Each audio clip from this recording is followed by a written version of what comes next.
Morning.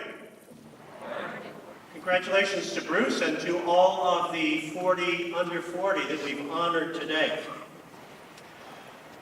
Happy Maritime Day.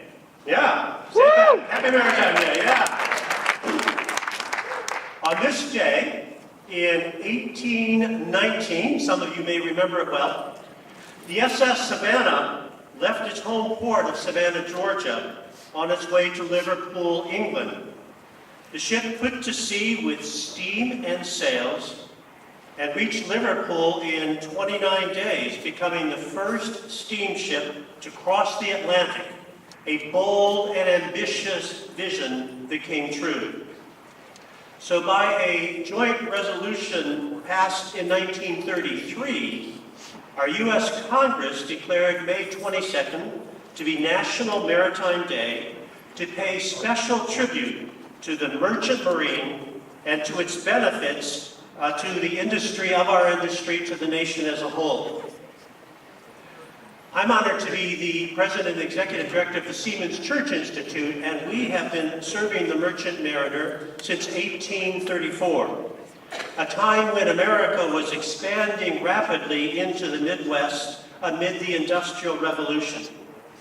But I want to take a few remarks to talk about the maritime industry in the 1930s when Maritime Day originated, and particularly about the role of President Franklin Delano Roosevelt and the U.S. Congress in declaring this name. And then talk a bit about the industry today, and then turn it over to my friend and colleague Peter Steph, who will talk about the state of inland marine today. Now, it's no coincidence, if you know anything about FDR, that Maritime Day originated in the 1930s under his direct leadership. He grew up in a very privileged class of society in the early 20th century, but FDR developed a deep love of the sea and of the mariners whose skills developed coastal and inland river systems for our nation. FDR was born in 1882. He came of age during the Roaring Twenties.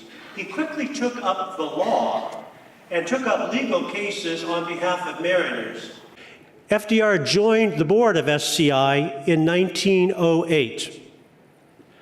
While serving as an SCI trustee, FDR became the Secretary of Navy, and then the Governor of New York, and then, of course, the President of the United States.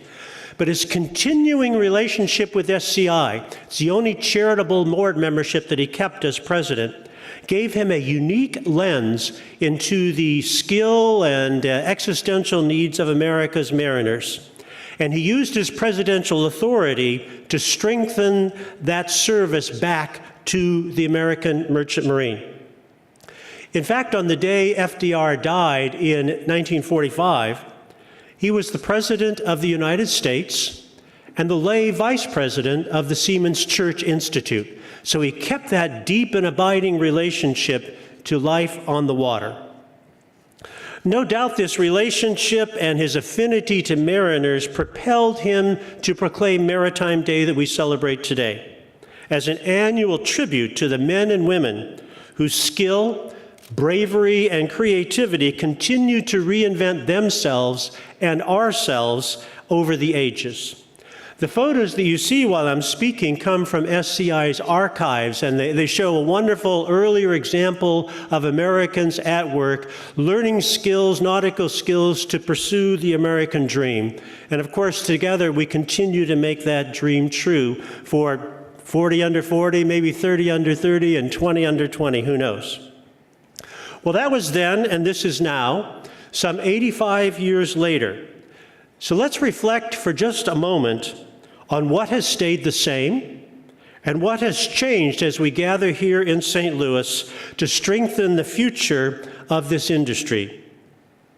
Of course, economic cycles have come and gone many times over these 85 years, and we likely have attendees here in the room today that can talk about merchant marine resilience and challenges over these various cycles. Along with economic cycles, technology continues to drive our profession, moving from sail to steam to everything behind that. We've moved far beyond what FDR could have ever imagined as president. More agile construction, electronic navigation, increasingly big data to coordinate maintenance. We can see it all in the exhibition room here in St. Louis. And of course, cable TV and social media as both a blessing and a curse for life on board our vessels. And even SCI's high-tech simulators to strengthen wheelhouse skills, leadership, and emergency training.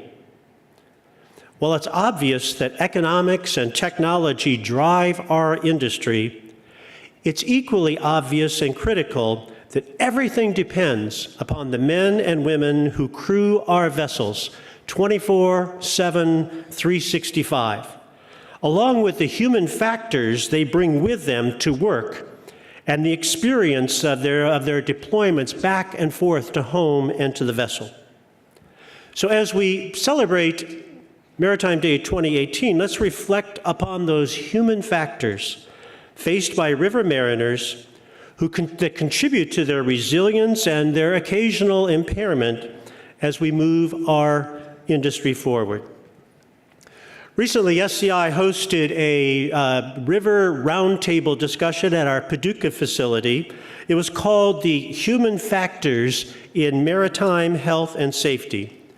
We brought together chaplains and occupational physicians, Coast Guard medical personnel, company HR leaders to discuss what was going well and what causes concern in our unique industry.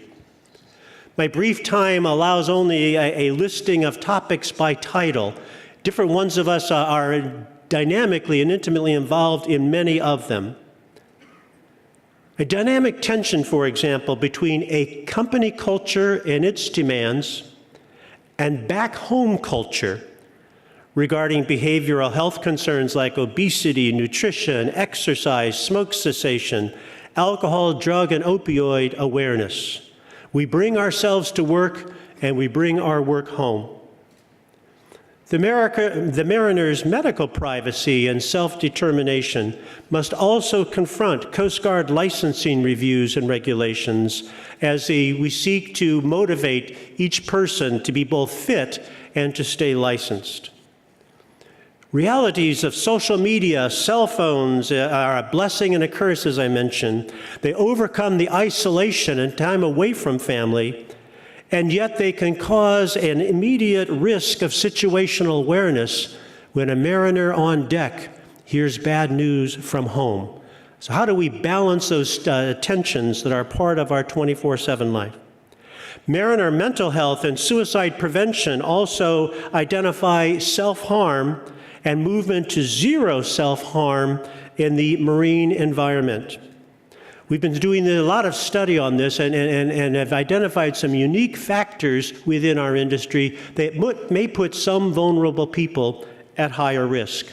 And like swimming pool deaths, one suicide is one too many.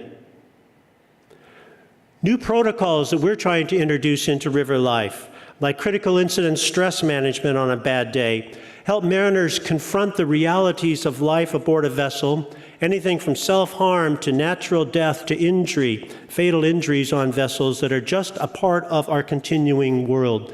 We've dealt with 6 or 8 cases in 1918 alone. The list goes on, even as we celebrate the psychological resilience, professionalism, and skill of river mariners today.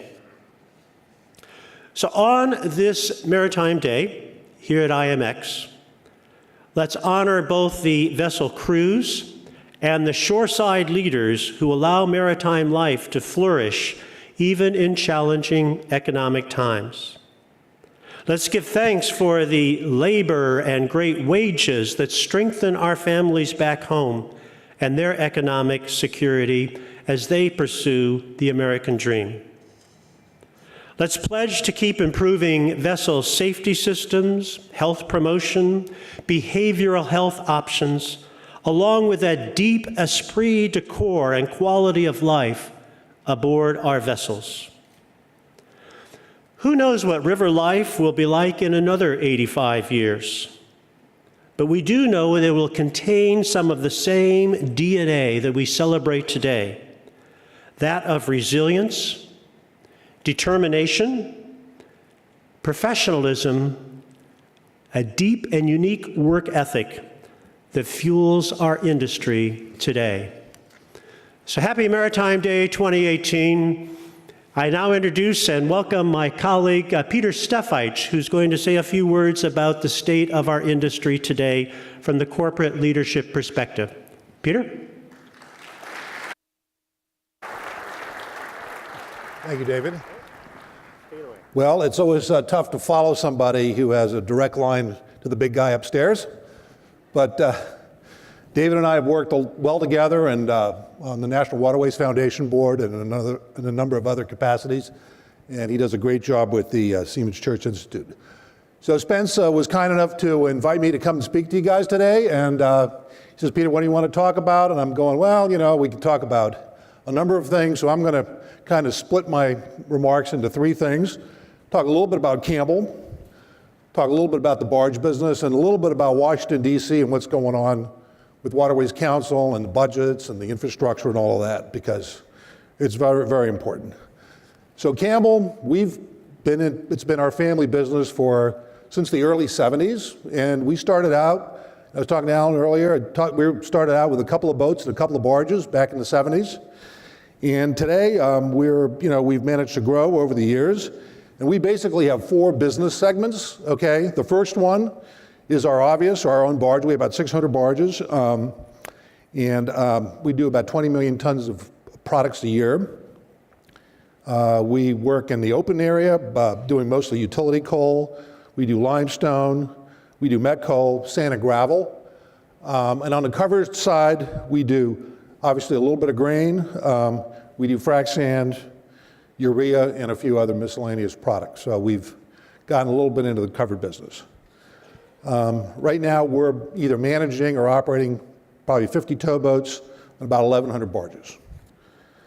The other thing we do, our second business segment is we call our third-party towing on the Ohio River. So we've got 10, 12 boats every day that go between Pittsburgh and Cairo, Illinois, and that business has actually grown pretty well for us. We have both contracts and spot business. We move pretty much everything. Our boats, we have sired boats. We move liquid for most of the liquid carriers, obviously dry. And once again, that represents roughly another probably 20 million tons a year. Our third business segment is our infrastructure, our shipyards. We have 4 shipyards in the Upper Ohio region. We have a construction division. We do harbor service. And we have 23 fleets, I believe, that we manage. And we'll put all of those into one bucket and call them miscellaneous. And the last thing we do, which is a relatively recent, we manage assets for third-party companies.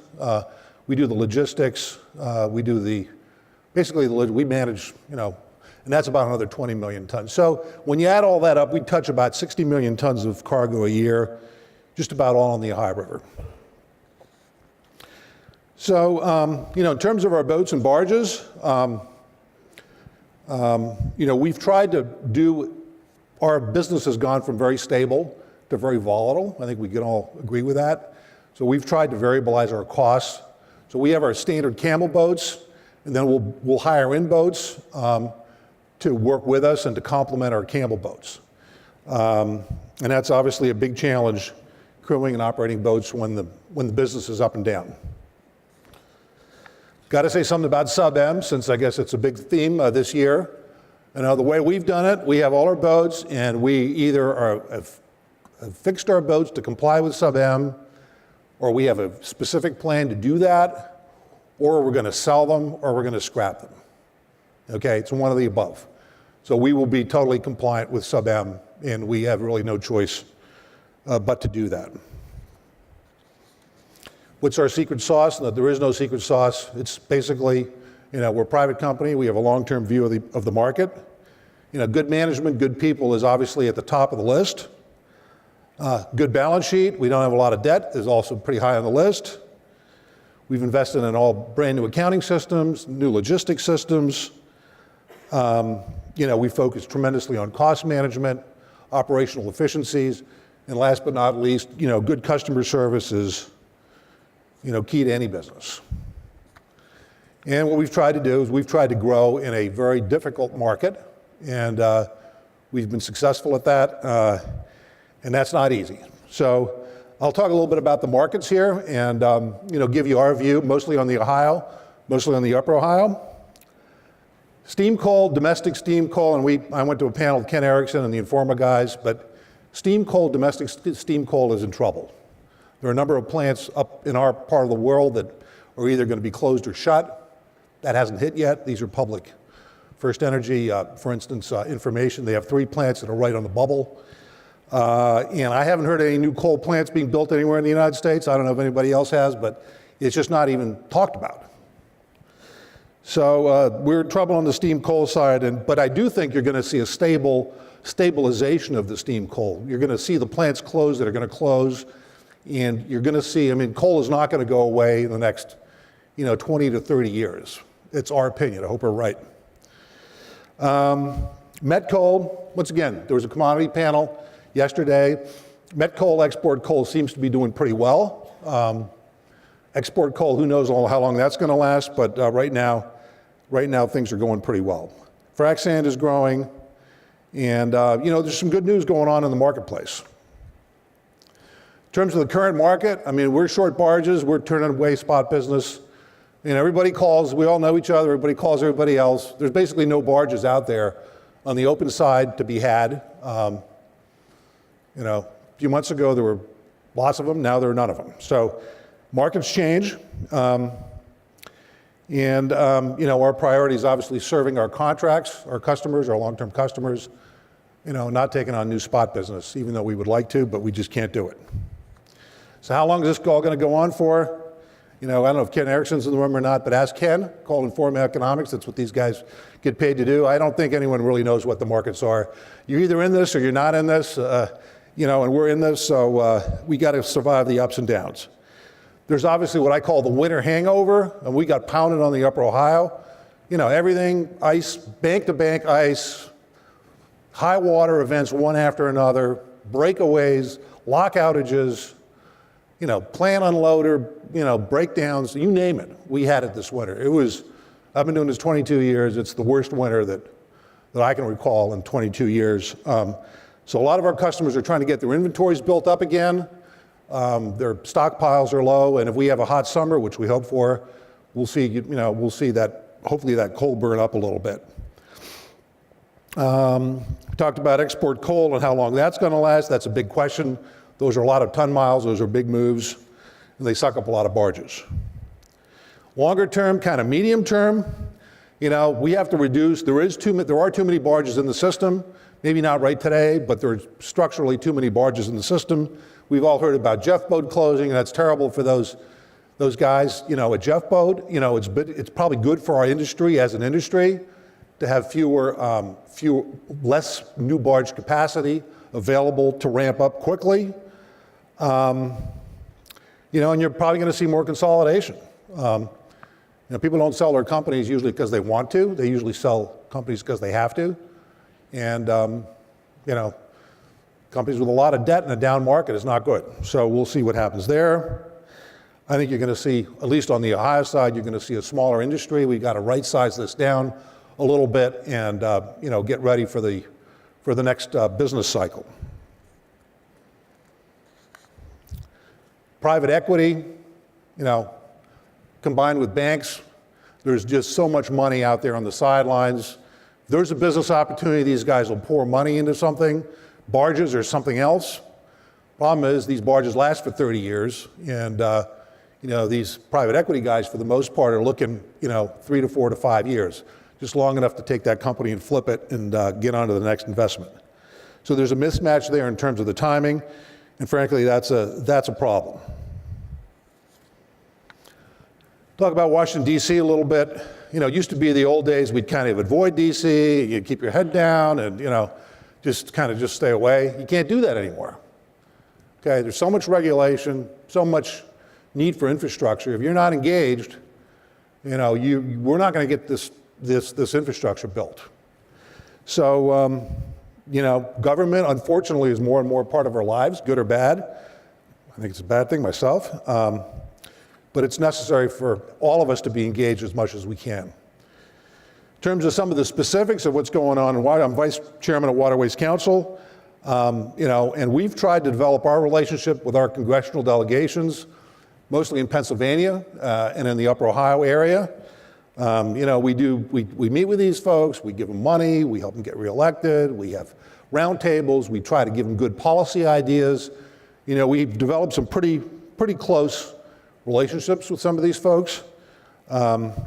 Example would be Senator Casey, who, I'm a Republican, just tell everybody in case you wanted to know, as I'm a Republican, and Senator Casey's a Democrat, but, he's been one of our biggest allies in our battles, if it's for VITA or for infrastructure. This has to be a bipartisan effort. It became we couldn't get a meeting with him 10 years ago. Now he's one of our champions. I could call him on the cell phone or send him a text, and guess what? He answers me. So, we've come a long way, but it just takes a lot of work. And I would urge all of you to develop relationships with your congressional folks as best you can. Can't talk about Washington without talking about Mr. Trump, right? So, Donald Trump, he was our guy, coming from Pennsylvania and Ohio, coal and, steel manufacturing, and we had some of the highest turnout and some of the highest percentage of wins for Trump in our region. You know what? And we were elated, but we were also really disappointed. We're disappointed in terms of the infrastructure proposal. He would basically like to privatize this through the P3s, spin it out, fix it, but not pay for it. So that's a real problem. And our industry cannot afford, unbelievably high tolls, for instance, on locks. Just going to put us out of business. We just can't. It's not even a matter of more money. It's a matter of not sustainable. So, he's talking about in the infrastructure package, privatizing part of O&M, which has never happened, which is a real problem. So we're working with those guys and hope that we can get them to turn them around a little bit here. So, in terms of Congress, we have a lot of good friends in Congress that have been supportive over the years through the appropriations process, both on the House and on the Senate. And, we're getting record money. So short term, year to year, it's a good situation. But we have to go back and we have to beg for money every year through the appropriations process. We're at about a $400 million a year budget with the Corps for new construction and major rehabilitation. And that's kind of the level that we would like to keep.